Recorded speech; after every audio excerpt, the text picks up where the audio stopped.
Doctor BR Ambedkar గారు ఒక మాట చెప్పారు. ప్రభుత్వాలు మారుతూ ఉంటాయి, బట్ ప్రజాస్వామ్యం మాత్రం చరిత్రలో నిలిచిపోతూ ఉంటుంది అని. ప్రజాస్వామ్యం అంటే డెమోక్రసీయే. ప్రభుత్వాలు మారుతూ ఉంటాయి, ప్రభుత్వ పాలసీలు మారుతూ ఉంటాయి, బట్ రాజ్యాంగం మాత్రం ఎప్పటికీ మారకూడదు. రాజ్యాంగంలో హక్కులు మాత్రం ఎప్పటికీ మారకూడదు. ఈరోజు మాజీ మంత్రి గారిని, ఆయన మాజీ మంత్రినే కాదు, మా న్యాయవాద వృత్తిలో ఉన్నటువంటి ఒక సహ న్యాయవాదిగా కూడా, ఒక న్యాయవాదికే రక్షణ లేని, ఒక న్యాయవాదికే హక్కులు లేని ఈ రాజ్యాంగంలో ఒక సాటి న్యాయవాదికి ఒక అన్యాయం జరిగినప్పుడు న్యాయవాదులుగా, ప్రజాస్వామ్యవాదులుగా, రాజకీయ పార్టీలుగా ఖచ్చితంగా వారికి బాసటగా నిలబడాల్సిన సందర్భం ఉంది. కాబట్టి ఈరోజు నేను అంబటి రాంబాబు గారిని కలిశాను. ఆయన చూసిన తర్వాత నాకు అనిపించింది, జైల్లో ఉంటే కూడా ఎలా ఉంటారా అని. నిన్న వ్యాన్లో నుంచి తీసుకొచ్చేటప్పుడు పుష్ప సీన్లో డైలాగ్ లాగా ఇలాగన్న సందర్భంలో అలాగే ఇక్కడ కూడా ఉన్నాడా అని నాకు ఆలోచన వచ్చి అనుమానం వచ్చింది. ఆయన అంటాడు, సార్ చెయ్యని తప్పుకి ఒక 70 సంవత్సరాల వ్యక్తిని కొన్ని వేల మంది వచ్చి నా మీద పడి పోలీసులు నన్ను ముందుకు వెళ్ళనీకపోతుంటే, దాడి చేస్తుంటే ఆవేశంలో నేను ఒక మాట అన్నా. ఆ మాటకి కూడా నేను తప్పుగా మాట్లాడాను, అది ఉద్దేశపూర్వకంగా అన్న మాట కాదు అన్న తర్వాత కూడా రాష్ట్ర వ్యాప్తంగా 53 కేసులు నా మీద పెడితే నేను తప్పు చేసినట్టు అని ఒక ప్రశ్న అడిగాడు. రాష్ట్ర వ్యాప్తంగా 53 కేసుల్లో సక్సెస్ఫుల్గా బెయిల్ తీసుకొని బయటకు వస్తుంటే 2023లో ఇంకో కేసు పట్టి మళ్ళీ లోపల పెట్టడం ప్రజాస్వామ్యమా సార్ అని అడిగాడు. ఒక న్యాయవాదికే ఇలాంటి పరిస్థితి ఉంటే, ఒక మాజీ మంత్రి గారికి ఇలాంటి పరిస్థితి ఉంటే మరి సామాన్యుల పరిస్థితి ఏంటి సార్? మరి నేను ధైర్యంగా ఉండకపోతే మరి నాలాంటి వాళ్ళు కొన్ని కోట్ల మందికి నేను ఎలాగ రేపొద్దున సమాధానం చెప్పగలను అన్న మాటకి నేను ఆయన్ని చూడటానికి వచ్చినందుకు నిజంగానే కరెక్ట్ పర్సన్ని చూడటానికి వచ్చానేమో అనిపించింది నాకు. బికాస్ రాంబాబు గారిని ఈరోజు మనం ఒక వ్యక్తిగా కాదు, ఒక విక్టిమ్గా చూడాల్సిన సందర్భం. నేను మీడియా సోదరులందరినీ కూడా కోరుతున్నా, మీ ద్వారా రాష్ట్ర ప్రజలందరినీ కూడా అడుగుతున్నా, మరి ఒక మాట అన్న రాంబాబు గారిని ఇన్ని రోజుల నుంచి లోపల పెడుతుంటే మరి ఆయన ఇంటి మీద దాడి చేసి వేల మంది ఇనుప రాట్లతోటి మారణాదాయతో దాడి చేసి ఇల్లు మొత్తాన్ని ధ్వంసం చేసి ఇంట్లో ఉన్న పిల్లల్ని భయభ్రాంతులకు గురి చేసి, చిన్నపిల్లలకి రాజకీయాలతో సంబంధం లేని ఆడపిల్లల్ని, మన ఇంట్లో ఉన్న ఆడవాళ్ళని కూడా భయభ్రాంతులకు గురి చేసినటువంటి వ్యక్తుల్ని ముఖ్యమంత్రి చంద్రబాబు నాయుడు గారు ఎంతమందిని మీరు అరెస్ట్ చేశారు సార్? ఏమ్మా హోమ్ మినిస్టర్, ఎంతమందిని అరెస్ట్ చేశారమ్మా మీరు? పైగా ఈ దాడులు ఒక ఎమ్మెల్యే, ఒక మహిళా ఎమ్మెల్యే నేతృత్వంలో జరగటం ఒక్కసారి రాష్ట్ర ప్రజలందరూ గమనించమని కోరుతున్నా. ఎందుకు మాలాంటి వాళ్ళు అందరం సపోర్ట్ చేస్తాం? Is it not a state sponsored terrorism? Chandrababu Naidu గారు మీ మీద ఒక చిన్న దాడి జరిగితే రాష్ట్ర హింస, రాజ్య హింస అని గోల పెట్టి మీ మీడియా అంతా గోల పెట్టారే, మరి మీరు వచ్చి చేసిన పని ఏంటి సార్?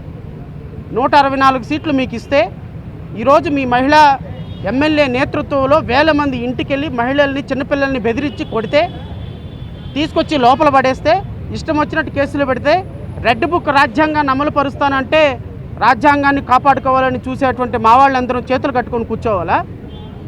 రేపొద్దున జడా శ్రవణ్ కుమార్ ప్రెస్ మీట్లో మాట్లాడేటప్పుడు ఒక మాట దొర్లిన తర్వాత క్షమాపణ చెప్పా.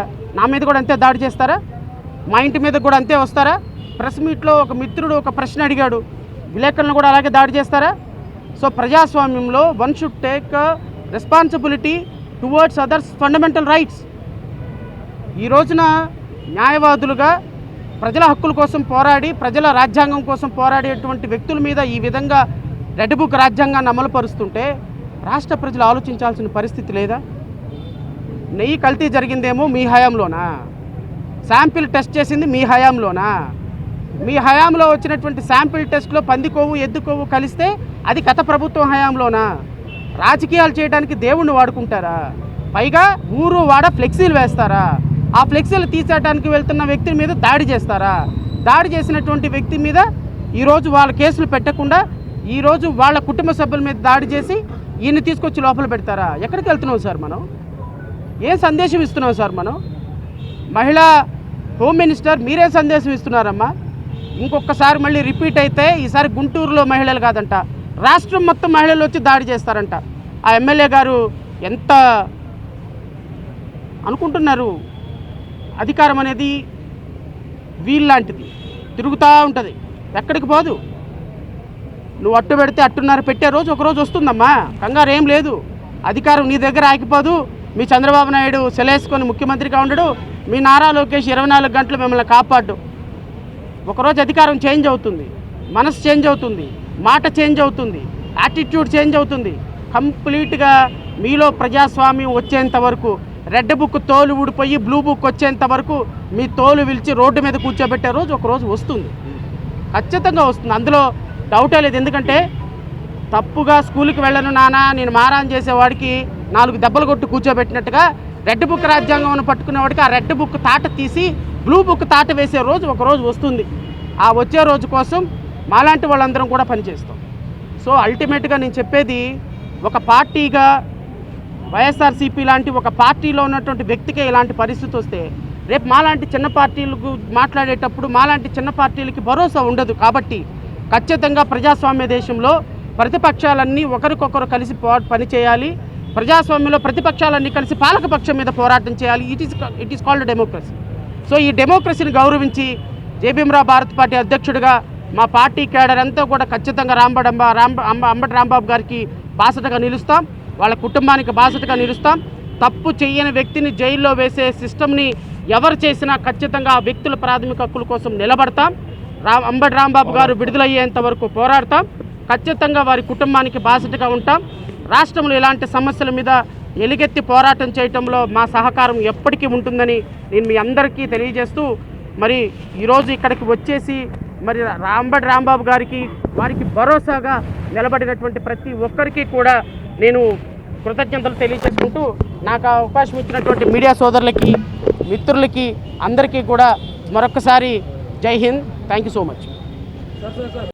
సార్ గడగడలాడించటాలు, తర్వాత రోడ్ల మీదకి తీసుకెళ్ళి కొట్టటాలు అది పెద్ద చౌరత్వం వీరత్వం కాదు సార్. మహిళా ఎమ్మెల్యే ఎవరైనా అలాంటి కత్తులు కటార్లు తీసుకొని ఒక మహిళ ఇంటి మీదకి వెళ్ళినప్పుడు, ఎందుకు అంటే అక్కడ మాట్లాడింది రాంబాబు గారు.